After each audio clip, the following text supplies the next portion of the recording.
नमस्कार, good morning. कैसे हो बच्चों? आइए आज हम कक्षा 10 हिंदी पाठ्यपुस्तक क्षितिज के पाठ 5 कृपाराम खिड़िया के बारे में पढ़ेंगे, जिन्होंने राजियारा सोठा लिखा है। वो बहुत ही देसी शब्दों में, राजस्थानी शब्दों में उनका बहुत अच्छा प्रयोग किया है। कृपाराम खिड़िया। आइए पढ़ते हैं जीवन परिचय। सबसे पहले कृपाराम खिड़िया के बारे में। कृपाराम खिड़िया नामक जो ये कवि हैं, ये चारणों की शाखा में जन्म लिया इन्होंने। इनके पिता का नाम जगराम जी था। कृपाराम एक प्रभावशाली विद्वान कवि थे। सीकर के राजा देवी सिंह और उनके पुत्र लक्ष्मण सिंह ने कृपाराम की प्रतिभा से प्रभावित होकर उन्हें महाराजपुरा और लक्ष्मणपुरा की जागीरें भी प्रदान की थी।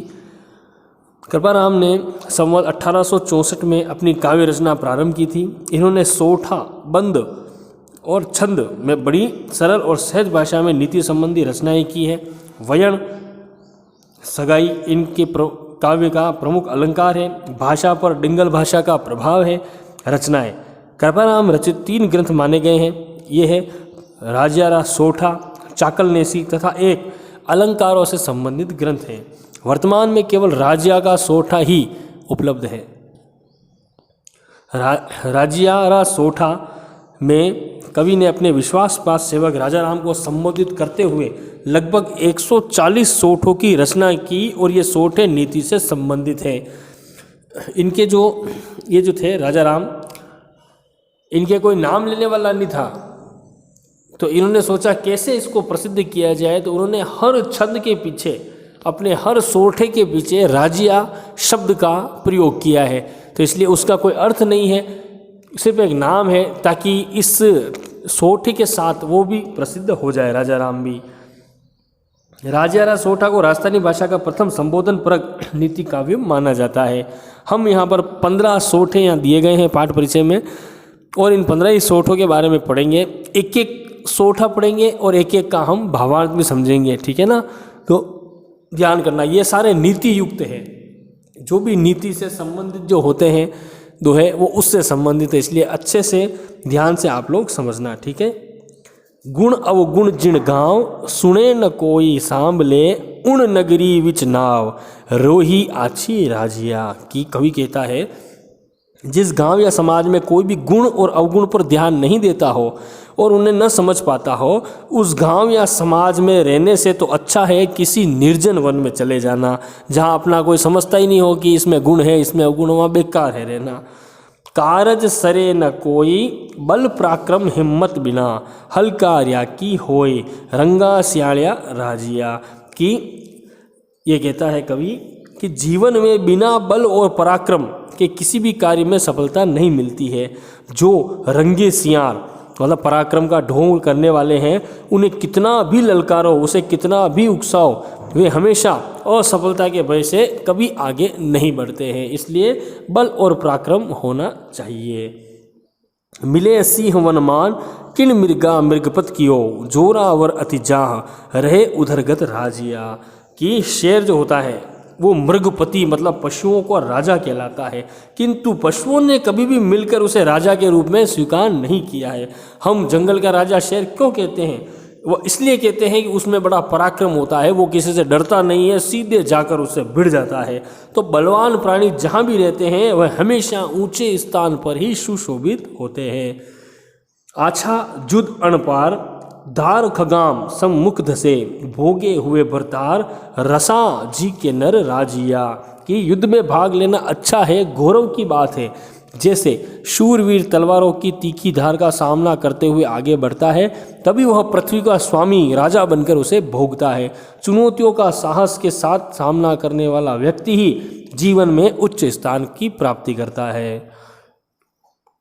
नेक्स्ट, इहनी सुअवदाद, कहनी सोच विचार कर, बेमोसर्री बात, रूढ़ी लगे न राजिया।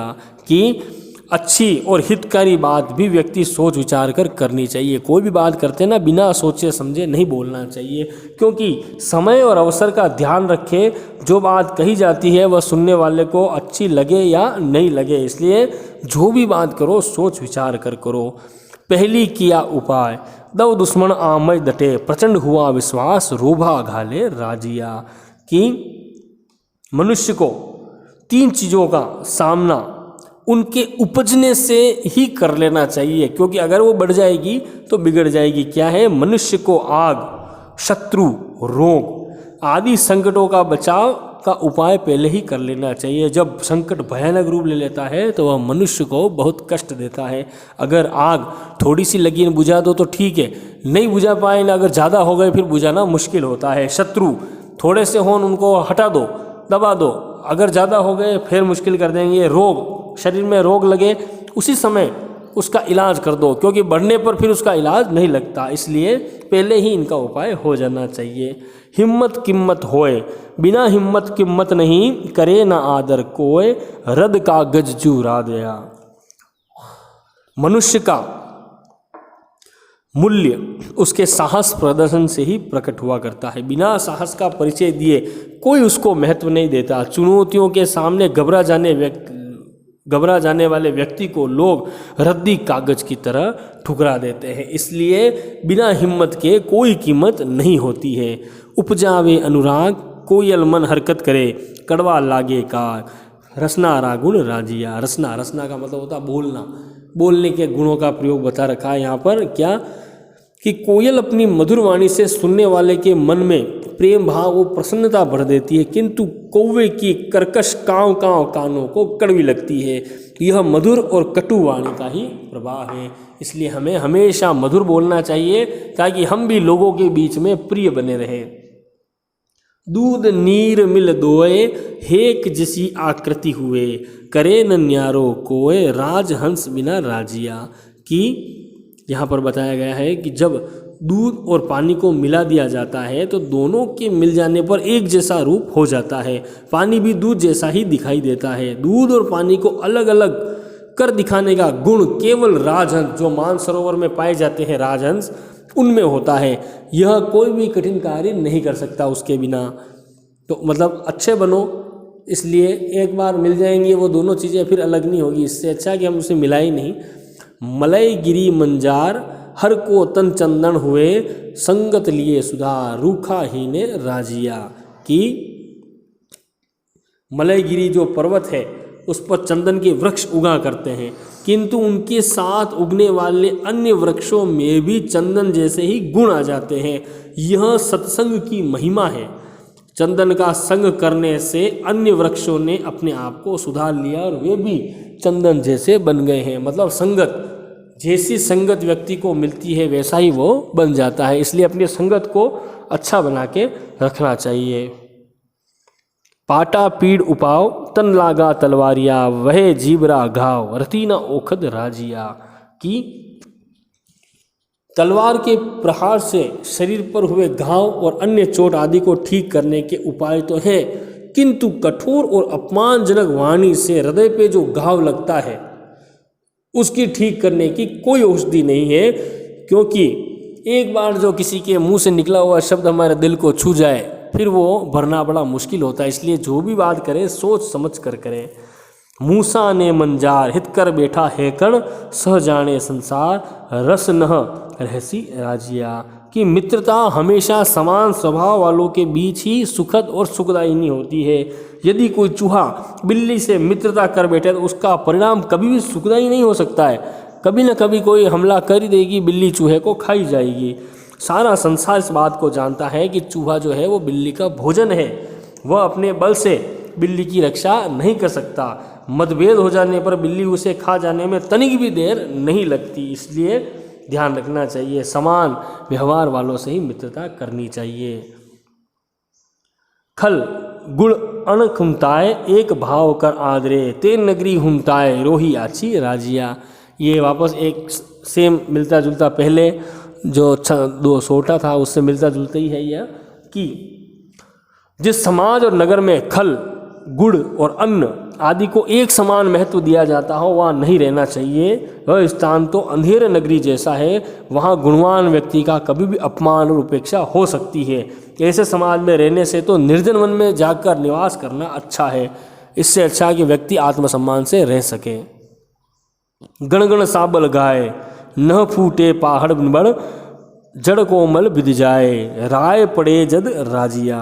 कि कोमल चीज़ क्या प्रहार करती है और कठोर चीज़ क्या प्रहार करती है। देखिए कि साबल जिससे हम तोड़ते हैं, कोई भी पहाड़ है, पत्थर है, साबल या बड़े हथौड़ों के प्रबल चोट किए जाने पर भी कठोर पर्वत कभी नहीं फूटता है, बड़ी मुश्किल से फूटता है। पहाड़ में दरार पड़ जाने पर पौधे की कोमल जड़ भी सहज उसके भीतर प्रवेश कर जाती है और अति सुरक्षित दृढ़ दुर्ग हो, चाहे राज्य या परिवार, दरार अथवा फूट पड़ जाने पर कोई भी साधारण चीज उसमें प्रवेश कर जाती है। इसलिए कभी भी फूट नहीं पड़नी चाहिए, वरना कोई भी हमें हानि पहुंचा सकता है। पय मीठा कर पाक जो इमृत सींचिए उर कड़वाई आग रंच न मुके राजिया। कवि कहता है कि आग या मदार को मीठे पानी या दूध में कितना ही पकाओ, कितना ही उसमें शक्कर लो, कितनी ही उसमें शक्कर डालो इस आग के दूध में, लेकिन कितने ही उपाय करने के बाद भी उसमें कड़वापन कभी दूर नहीं होगा। इसलिए जिसका जैसा स्वभाव होगा वह व्यक्ति वैसा ही अपना प्रयोग करेगा। इसलिए जिसका जैसा स्वभाव होता है वह वैसा ही होता है, उसे कितना ही बदलने की आप कोशिश करो वो कभी बदलेगा नहीं। तो ये कृपाराम खिड़िया के राजिया के सोठे थे। इन 15 सोठों में अर्थ और उनके दोहे मैंने बताए हैं। ध्यान से इनको आप देखिएगा, समझिएगा, अच्छी तरह से इसको पढ़ने की कोशिश कीजिएगा। हम अब आगे नेक्स्ट वीडियो में मिलेंगे, तब तक के लिए थैंक यू सो मच।